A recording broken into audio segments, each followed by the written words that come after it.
ಅವರೆಲ್ಲರೂ 3 ದಿನಗಳ ಕಾಲ ಧಾರ್ಮಿಕ ಸ್ಥಳಗಳ ಪ್ರವಾಸ ತಾಣಗಳನ್ನು ಭೇಟಿ ಮಾಡಿ ಖುಷಿಯಾಗಿ ಕಳೆಯಬೇಕೆಂದುಕೊಂಡಿದ್ರು. ಪಾರ್ಟ್ ಟೈಮ್ನಲ್ಲಿ ಸ್ವಿಗ್ಗಿಯಲ್ಲಿ ಕೆಲಸ ಮಾಡಿಕೊಂಡು ಪ್ರವಾಸಕ್ಕೆ ತೆರಳುತ್ತಿದ್ದರು. ಧಾರವಾಡದಿಂದ ಕ್ರೂಸರ್ ವಾಹನದಲ್ಲಿ ಹೊರಟಿದ್ದ ಅವರಲ್ಲಿ ಹಲವರು ದುರಂತ ಅಂತ್ಯ ಕಂಡಿದ್ದಾರೆ. ಈ ಕುರಿತಾದ ಕರುಣಾಜನಕ ಸ್ಟೋರಿ ಇಲ್ಲಿದೆ ನೋಡಿ.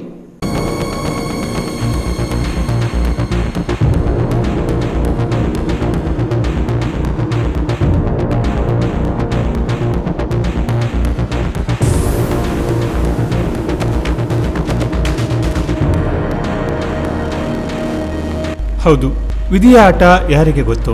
ಪ್ರವಾಸಕ್ಕೆಂದು ಖುಷಿಯಾಗಿ ಹೊರಟಿದ್ದ ಆ ಯುವಕರು ಮರಳಿ ಬಾರದ ಲೋಕಕ್ಕೆ ಪ್ರಯಾಣಿಸಿದ್ದಾರೆ. ಯಲ್ಲಾಪುರ ತಾಲೂಕಿನ ಆರತಿ ಬೈಲ ಬಳಿ ರಾಷ್ಟ್ರೀಯ ಹೆದ್ದಾರಿ ಮತ್ತೆ ಸಾವಿನ ಮನೆಯಾಗಿದೆ.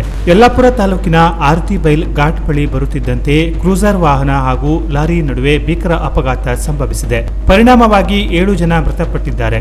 ಬಸವರಾಜ್ 48 ವರ್ಷ ಬೈಲಹೊಂಗಲ, ಅಭಿಷೇಕ್ ಈಶ್ವರ್ 28 ವರ್ಷ ಜಯನಗರ, ಅಕ್ಷಯ್ 26 ವರ್ಷ ಸಾಧನಕೇರಿ, ಅಭಿಷೇಕ್ 26 ವರ್ಷ ಸತ್ತಾಪುರ, ಸಂಜಯ್ ಅಂಗಡಿ 48 ವರ್ಷ ಚಾಲಕ ಕುರುಬರಹಟ್ಟಿ, ಮಂಜುನಾಥ್ ಚುಳ್ಕಿ 33 ವರ್ಷ ಮುರುಘಾಮಠ, ಸಂಜೀವ್ 26 ವರ್ಷ ಆಸ್ಪತ್ರೆಯಲ್ಲಿ ಸಾವನ್ನಪ್ಪಿದ ದುರ್ದೈವಿಗಳಾಗಿದ್ದಾರೆ.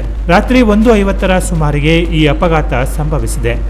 ಕ್ರೂಸರ್ ವಾಹನದಲ್ಲಿದ್ದ ಚಾಲಕ ಸೇರಿ ಒಟ್ಟು 9 ಜನರು ಪ್ರಯಾಣಿಸುತ್ತಾ ಇದ್ದರು.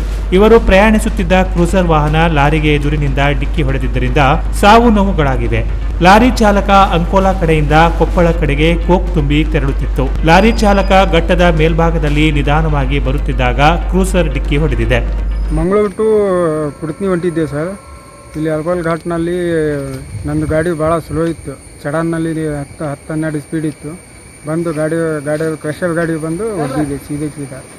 ಒಂದು 60-70 ಸ್ಪೀಡ್ ಇತ್ತು ಗಾಡಿ. ಅದು ಬಂದು ಸೀದಾ ಹೊಡೆದು ನಾ ಪ್ರಯತ್ನ ಮಾಡಿದ್ದೆ ತಪ್ಪಿಸೋದು, ಅದು ಆಗೋಕ್ಕೆ ಚಾನ್ಸ್ ಆಗಿಲ್ಲ. ಅದು 50-60 ಸ್ಪೀಡ್ ಇತ್ತು ಸರ್ ಗಾಡಿ, ಫುಲ್ ಸ್ಪೀಡ್ ಇತ್ತು. ಬಂದು ಕೂಡಲೇ ಸೀದಾ ಗಾಡಿಗೆ ಹೊಡೆದು ಸರ್. ಒಂದು 9 ಜನ ಏನಿದ್ರು ಸರ್. ಅವಾಗ ಸ್ಪಾಟಲ್ಲಿ ಒಂದು 3-4 ಜನ ಇದು ಆಗಿದೆ. ಹಾಸ್ಪಿಟ್ಲಿಗೆ ಆಂಬುಲೆನ್ಸ್ ಕಳಿಸಿ ಹಾಸ್ಪಿಟ್ಲಿಗೆ ತಗೊಂಡು ಹೋದ್ರು ಸರ್ ಸೀದಾ ಅವ್ರು ಅಂತ. ಇನ್ನು ಅಪಘಾತದ ತೀವ್ರತೆಗೆ ಕ್ರೂಸರ್ ವಾಹನ ಸಂಪೂರ್ಣವಾಗಿ ನುಜ್ಜುಗೊಜ್ಜಾಗಿದೆ. ಸ್ಥಳದಲ್ಲಿ 5 ರಕ್ತದ ಮಡುವಿನಲ್ಲಿ ಕೊನೆಯುಸಿರೆಳೆದಿದ್ದಾರೆ. ಇನ್ನುಳಿದವರನ್ನ ತಕ್ಷಣ ಆಸ್ಪತ್ರೆಗೆ ಸಾಗಿಸುವ ಪ್ರಯತ್ನ ಮಾಡಲಾಯಿತಾದರೂ ಮಾರ್ಗ ಮಧ್ಯೆ ಮತ್ತೊಬ್ಬರು ಮೃತಪಟ್ಟಿದ್ದಾರೆ. ಹುಬ್ಬಳ್ಳಿಯ ಆಸ್ಪತ್ರೆಗೆ ದಾಖಲಾದ ಬಳಿಕ ಸಂಜೀವ್ ಎಂಬ 26 ವರ್ಷದ ಯುವಕ ಕೂಡ ಚಿಕಿತ್ಸೆ ಫಲಕಾರಿಯಾಗದೆ ಸಾವನ್ನಪ್ಪಿದ್ದಾನೆ. ದುರಂತದಲ್ಲಿ ಒಟ್ಟು 7 ಜನರು ಸಾವನ್ನಪ್ಪಿದ್ದಾರೆ. ಸದ್ಯ 2 ತೀವ್ರವಾಗಿ ಗಾಯಗೊಂಡಿದ್ದು ಆಸ್ಪತ್ರೆಯಲ್ಲಿ ಸಾವು ಬದುಕಿನ ನಡುವೆ ಹೋರಾಟ ನಡೆಸುತ್ತಿದ್ದಾರೆ. ಇವರೆಲ್ಲರೂ ಉತ್ತರ ಕನ್ನಡ ಜಿಲ್ಲೆಯ ಗೋಕರ್ಣ ಮುರುಡೇಶ್ವರ ದೇವರ ದರ್ಶನ ಪಡೆದು ಅದೇ ಮಾರ್ಗವಾಗಿ ಧರ್ಮಸ್ಥಳ ಮಂಜುನಾಥನ ದರ್ಶನ ಪಡೆದು ಹಾಗೆಯೇ ಮುಂದಕ್ಕೆ ಚಿಕ್ಕಮಗಳೂರಿಗೆ ಪ್ರವಾಸಕ್ಕೆ ಅಂತ ನಿನ್ನೆ ರಾತ್ರಿ ಸ್ನೇಹಿತರೆಲ್ಲರೂ ಸೇರಿ ಮನೆಯಿಂದ ಹೊರಟಿದ್ರು. ಆದರೆ ಆ ವಿಧಿಯ ಆಟಕ್ಕೆ ಅವರು ಅಂದುಕೊಂಡಂತೆ ಯಾವುದೂ ನಡೆದಿಲ್ಲ. ಘಟನೆಯಲ್ಲಿ ಶಿವರಾಜ್ ಮಡಿವಾಳ್ 22 ವರ್ಷ, ನವಲಗುಂದ ಮೆಹಬೂಬ್ ನಗರ ಚಿನ್ನಪ್ಪ ಕಲಗಟಗಿ 28 ವರ್ಷ ಧಾರವಾಡ ಗಂಭೀರವಾಗಿ ಗಾಯಗೊಂಡಿದ್ದು ಹುಬ್ಬಳ್ಳಿಯ ಕಿಮ್ಸ್ ಆಸ್ಪತ್ರೆಯಲ್ಲಿ ಚಿಕಿತ್ಸೆ ನೀಡಲಾಗಿದೆ. ಯಲ್ಲಾಪುರ ಪೊಲೀಸರು ಸ್ಥಳಕ್ಕೆ ಧಾವಿಸಿ ಪರಿಶೀಲನೆ ನಡೆಸಿದ್ದಾರೆ.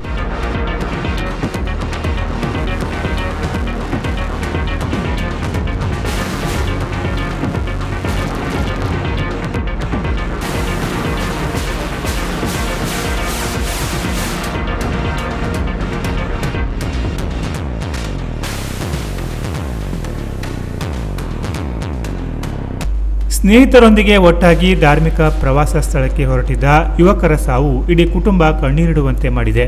ಮನೆಗೆ ಆಧಾರವಾಗಬೇಕಿದ್ದ ಯುವಕರು ಹೀಗೆ ಅರ್ಧದಲ್ಲೇ ಇಹಲೋಕ ತ್ಯಜಿಸಿರುವುದು ಮೃತರ ಕುಟುಂಬಸ್ಥರ ಆಕ್ರಂದನ ಮುಗಿಲು ಮುಟ್ಟಿದೆ.